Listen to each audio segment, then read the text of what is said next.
जय माता दी, जय महाकाल। आज हम बात करेंगे भविष्य के बारे में पता करने वाली महाकाली साधना प्रयोग के बारे में। एक सच्ची घटना मैं अपने जीवन की बताने जा रहा हूँ। ये बात उस समय की है जब मैं ग्रेजुएशन कंप्लीट कर रहा था, और क्योंकि मैं पुरातत्व का स्टूडेंट था तो घूमना टहलना मुझे लगा रहता था, और मैं ब्राह्मण भी हूँ तो और भी कार्यों को संपन्न करने के लिए कहीं न कहीं जाता रहता था। तो ग्रेजुएशन भी चल रहा था, इतिहास और पुरातत्व का स्टूडेंट था, तो खोजबीन करना, ऐतिहासिक तथ्यों को जानना, शिलालेख ताम्रपत्र को पढ़ना या ब्राह्मी लिपि के बारे में जानकारी प्राप्त करने की इच्छाएं सदैव प्रबल रहती थी। तो यह साधना जो मैं बता रहा हूँ, जिसके बारे में कि भविष्य के बारे में पता करने वाली महाकाली की साधना के बारे में मुझे वहीं एक जगह मुझे इस बारे में पता चला था। जब मैं पढ़ाई के लिए आपके ओमकारेश्वर में रह रहा था, तो वहाँ मैं जो रहता था कि एक ब्राह्मण परिवार था, उन्हीं के साथ मैं रह रहा था। वैसे परिवार में कोई उनके था नहीं, मात्र एक बूढ़ी औरत रहती थी जिनको हम उस समय दादी दादी के रूप में पुकारते थे, जिनकी उम्र करीबन 70 के आसपास तो रही होगी। जो अधिकतर मैं देखता था वो घर में अकेली ही रहती थी। उनके जो एक पुत्र था, पुत्रवधू थे, नाती पोते भी थे, लेकिन वो दोनों व्यवसाय में इतने व्यस्त रहते थे, क्योंकि ओमकारेश्वर के बगल इंदौर है, तो वो लोग वहाँ ही अपने व्यवसाय के चक्कर में व्यस्त रहते थे, अधिकतर अपने घर नहीं आ पाते थे, क्योंकि शहर में भी उनका मकान था। बस खाना खाने कभी कभी आ जाते थे। तो जब मैं वहाँ रहता था तो भोजन बनाना पड़ता था। तो एक दिन दादी माँ ने कहा कि बेटा ऐसा करो, आप भी अकेले हो, हम भी अकेले हैं, तो हम ही आपका भोजन बना दिया करें, आप हमारी हेल्प कर दिया करो बस। तो धीरे धीरे, क्योंकि वो भी ब्राह्मण, हम भी ब्राह्मण, वो मारवाड़ी थे, ब्राह्मण थे, मैं तो तिवारी हूँ ही, आप लोग जानते ही हैं, त्रिपाठी। तो जैसे जैसे हम उनके यहाँ जाते थे, कभी आटे को गूंथ दिया, कभी सब्जी काट दी, मतलब कोई भी काम जो भी मेरे लायक होता था मैं संपन्न कर देता था वहाँ। और दोनों ही आदमी आराम से बैठ के भोजन पानी करते थे। क्योंकि मैं साधना के क्षेत्र में भी था, गुरुकुल की पढ़ाई चल रही थी, और महाकाली हमारी भी इष्ट थी, तो बातचीत ऐसी होती रहती थी। उन्होंने कहा एक दिन कि हमारी इष्ट भी महाकाली हैं। मुझे आश्चर्य हुआ, क्योंकि उस तरफ मैंने देखा था कि जो मारवाड़ी ब्राह्मण होते हैं वो लोग महाकाली को अपना इष्ट नहीं मानते, ना ही उनकी महाकाली इष्ट होना संभव है। फिर भी मुझे कोई बात नहीं थी, भाई चलो ठीक है, हर मानव मानव है। उन्होंने बात ऐसे एक दिन चढ़ी, बात होती रही, उन्होंने बात बढ़ाते हुए आगे बोला कि कई साल पहले जब हमारे पुरखे यहाँ रहने के लिए आए थे, क्योंकि मारवाड़ी तो राजस्थान में होते हैं, तो महाकाली की मूर्ति जहाँ वो घर बना रहे थे, वहाँ महाकाली की एक ज़मीन से मूर्ति निकली थी, और सभी ने उस मूर्ति का प्रत्यक्ष दर्शन किया था। और वो बता रहे थे कि हमारे पूर्वज जो थे वहाँ, उनके माँ ने खुद ही कहा था कि मैं तुम्हारे वंश की इष्ट हूँ, और तब हमसे हमारे वंश में कोई भी जो भी हुए हैं, उन्होंने माँ काली को ही अपना इष्ट माना है। और बात कह रही है कि बेटा, जब भी मैं उस महाकाली की मूर्ति को देखती हूँ, तब मुझे महाकाली के जैसे लगता है जैसे प्रत्यक्ष होकर मुझे दर्शन दे रही हो। प्रत्यक्ष दर्शन होते थे, कभी कभी तो प्रत्यक्ष रूप से उन्होंने कहा कि दर्शन होते, बड़ा आश्चर्य होता था। मैं देखता था जिंदगी भर लोग साधना करते थे, पूजा पाठ व्रत करते थे, सन्यासी वैराग्य हो जाते हैं, उनको भी दर्शन नहीं होता। उन्होंने कहा कि नहीं, माता का वरदान है कि जब भी उन्हें याद कोई करेगा हमारे परिवार का, तो किसी न किसी रूप में वो आकर उसको दर्शन देंगी और उसकी समस्त प्रकार की मनोकामनाओं को, विचारों को, भावनाओं को, जो भी उसके मन में प्रश्न है उसका उत्तर भी देंगी और मदद भी करेंगी। और मैंने एक चीज़ ये देखा कि वो अपने मंदिर में किसी को जाने नहीं देती थी, लेकिन बातचीत होते होते, ब्राह्मण में भी था, ब्राह्मण वो भी थे, तो भोजन पानी होते होते एक ममता जो माँ के स्वरूप में होता था पनप गई थी, तो अपने मंदिर की तरफ किसी को जाने नहीं देती थी। लेकिन एक दिन क्या विचार आया, वो मुझे स्वयं ही ले गई कि बोली बेटा उधर मेरा मंदिर है वो देखो। लेकिन मकान बड़ा था क्योंकि वो लोग पारिवारिक बहुत कई पीढ़ियों से वहाँ रह रहे थे, छोटा सा अद्भुत मंदिर बना रखा था। फिर भी उन्होंने मुझे मूर्ति नहीं दिखाई, मंदिर तो दिखा दिया। दूर से मैंने देखा कि 3-4 शुद्ध घी के दीपक जल रहे थे, साथ ही साथ लोहबान धूप की खुशबू बड़ी अद्भुत रूप से आ रही थी वहाँ। ऐसे लग रहा था, अच्छा मैं जब से वहाँ रहने गया था तब से मुझे अपने घर की भी याद नहीं आ रही थी। माँ नर्मदा में स्नान कर लो, ध्यान कर लो, फिर अपने अध्ययन में लग जाओ। लेकिन दूर से मैंने अनुभव किया कि वहाँ एक छोटी सी पीतल की मूर्ति है जो उंगली, एक अंगुल होता ना उसके बराबर, लेकिन उधर से एक अलग सा वाइब्रेशन जो अपनी तरफ खींच रहा था।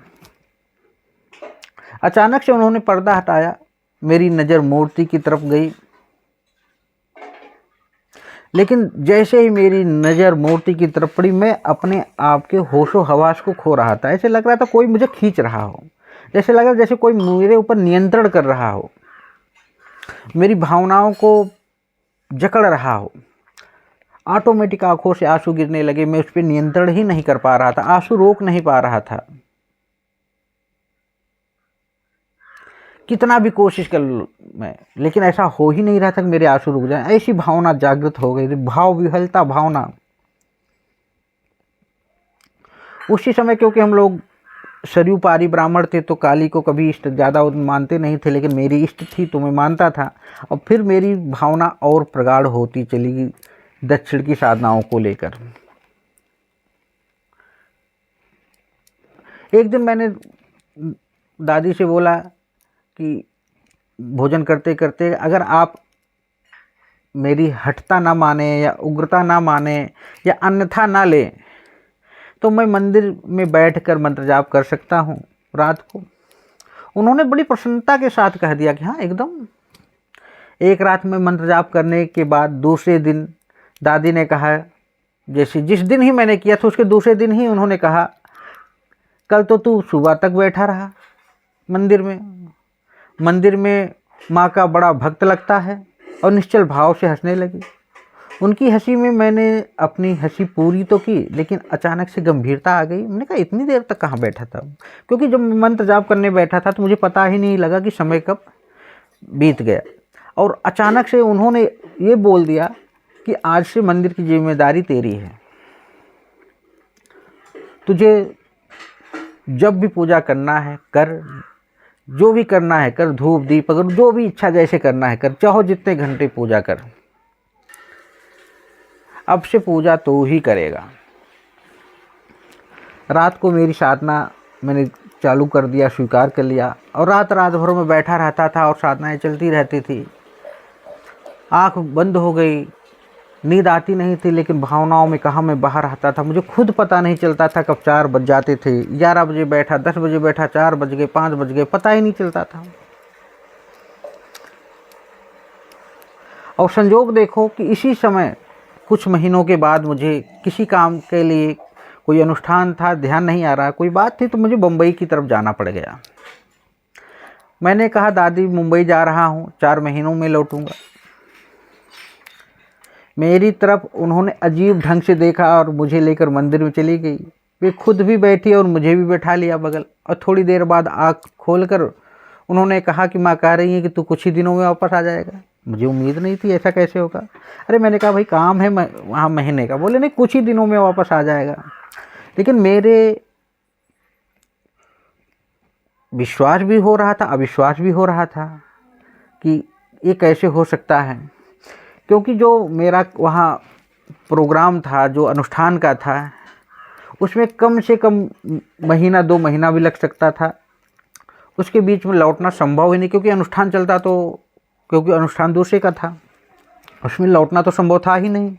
बीच में मैं अनुष्ठान छोड़ के कैसे आ जाता किसी का।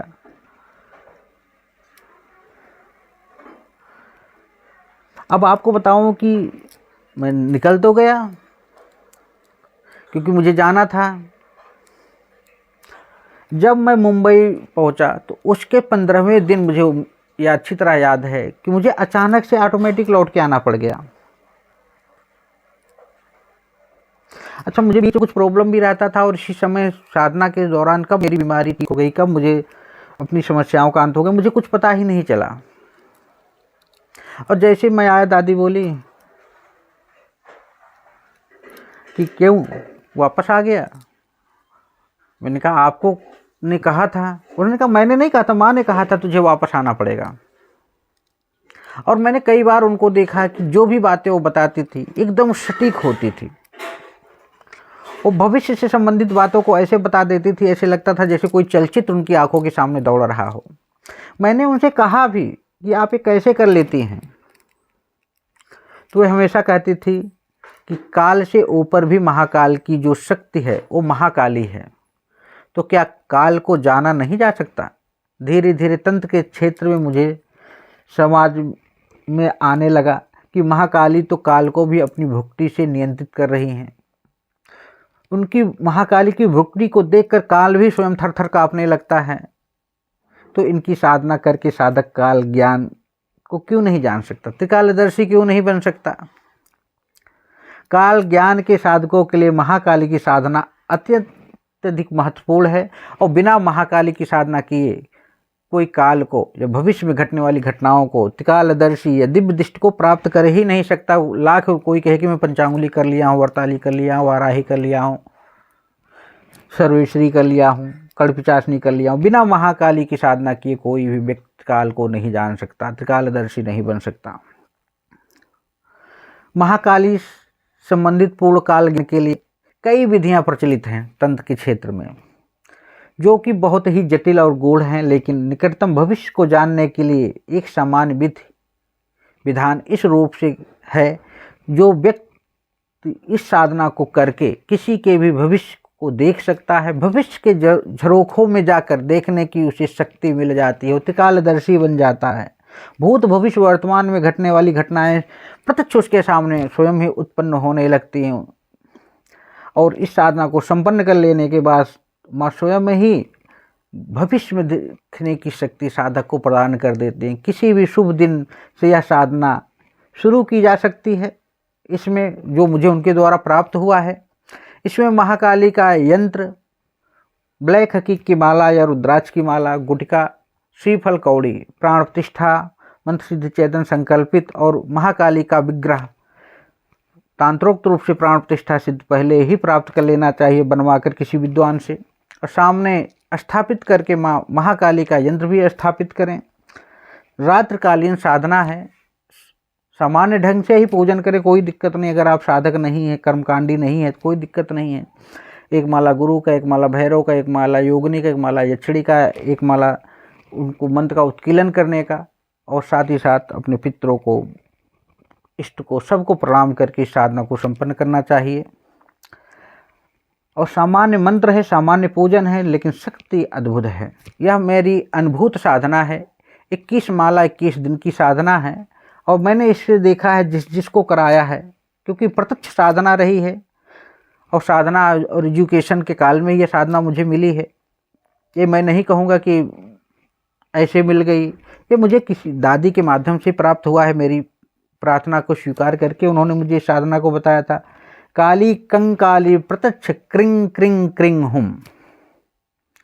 साधना काल में लोहबान, धूप और घी का दीपक जलाना चाहिए, जलते रहे। याद रखो, यह जाप रुद्राक्ष या काली हकीक की माला से मैंने पहले बता दिया है। साधना के कुछ ही दिनों में आपको स्वयं ही अनुभव होने लगेगा कि भविष्य में घटने वाली घटनाएं स्वयं चलचित्र की तरफ आपके नजर आने लगेंगे। आंख बंद करोगे, अपने आप ही सब कुछ दिखना चालू हो जाएगा। सामने कौन है, क्या है, क्यों आया है, उसका क्या उद्देश्य, अपने आप आपको पता चलने लगे। बहुत सी चीज़ों का अनुभव होगा, ऐसे ऐसे अनुभव होंगे जिसका मैं, क्योंकि हर साधक अपना अलग अलग अनुभव होता है तो बारे में नहीं बता पाऊंगा, लेकिन साधना में बनकर साधना करके तो आप जरूर जान सकते हैं। नज़दीक भविष्य के बारे में पता करने के लिए महाकाली की यह दिव्य दृष्टि साधना अपने आप में अद्भुत है। तो ट्रांसफर शक्तिपात के चक्कर में न फंसकर साधना संपन्न करके साधनात्मक शक्तियों का अनुभव भी कीजिए, अपना भी भला कीजिए, समाज का भी भला कीजिए। कोई दिक्कत परेशानी हो तो हमसे अपने आसपास किसी योग विद्वान से भी संपर्क कीजिए। जय माता दी, जय महाकाल।